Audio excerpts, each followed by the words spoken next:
Leadership Path, Level 2. The purpose of this speech is to share what was learned about her leadership style. After taking a very lengthy assessment, the speech is 5 to 7 minutes. The speech title is Born to Lead. Please help me welcome our president, Ms. Daphne Hart.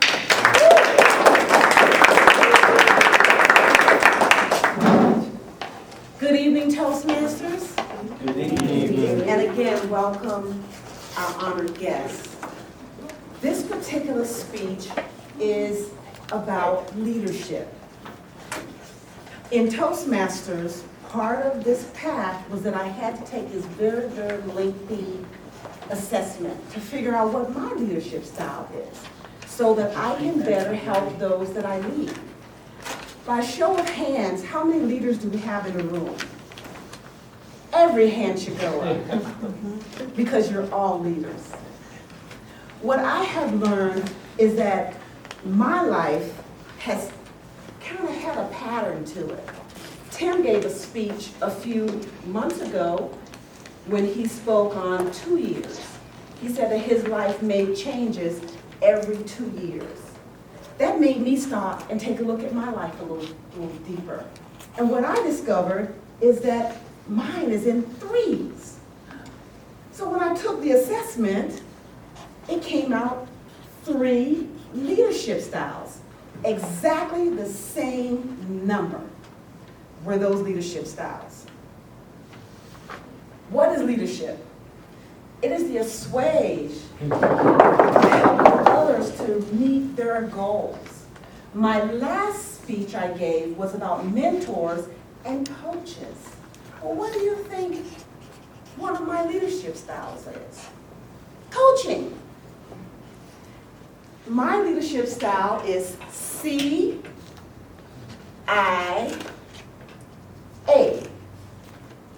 Coaching, innovative, and authoritative.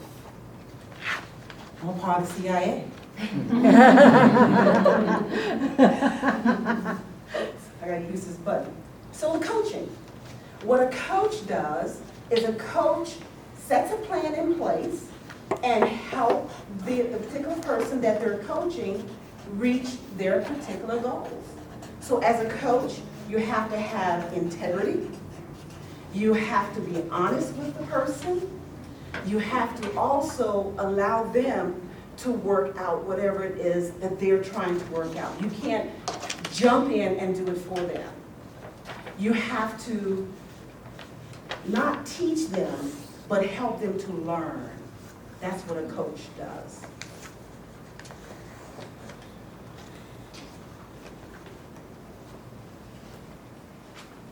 With a coach, it helps you to help them build their individual skill sets.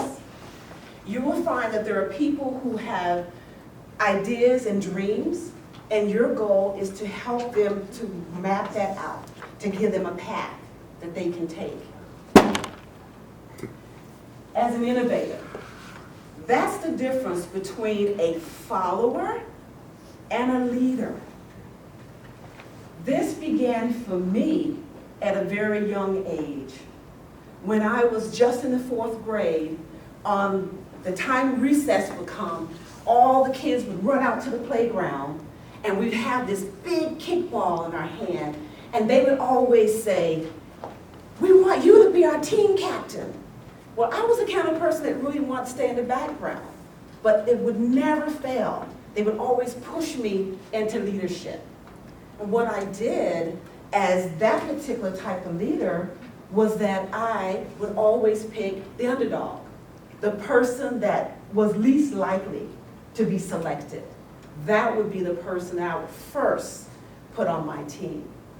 Because I believe that if you give a person hope and you give them the tools that they need to work with, they can succeed. So an innovator is a leader and not a follower, even though I was pushed to that position of leadership. Now, this style doesn't work very well with people who are a little apprehensive that really don't want to change and grow. As a business professional, I owned my own salon at the age of 21, and I had a staff of 7. In St. Thomas Virgin Islands, they had a program that was called Job Partnership Training, where the state or the island paid me to train other young ladies so they can come off of welfare. But you can only give a person a tool to work with, but it's up to them what they do with that tool. Out of the 7, I brought in an independent assessor, and there was only one that really showed promise that she was going to make it.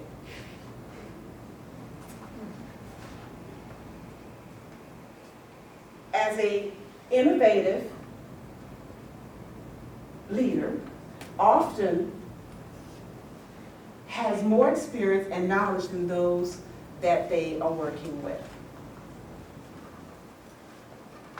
As an authoritative leader, that's the position that you take when sometimes someone has to take the helm, they have to move the project forward, and sometimes you have to make the tough decisions that no one wants to make. But what I found as an authoritative leader is that there's no I in team. There is T, meaning together, E, each of us, A, can achieve, M, more. I leave you with this. The team that we have here in Orlando Toastmasters Club 28, the officers that it takes, the team that it takes, that's why we have such an amazing club here at Orlando Club 28. It's no I in team. And my first speech that I gave here at this club was called Born to Lead. Whether I wanted to lead or not, they waited for me 6 extra months, and I have the opportunity to lead this wonderful club, Orlando Club 28.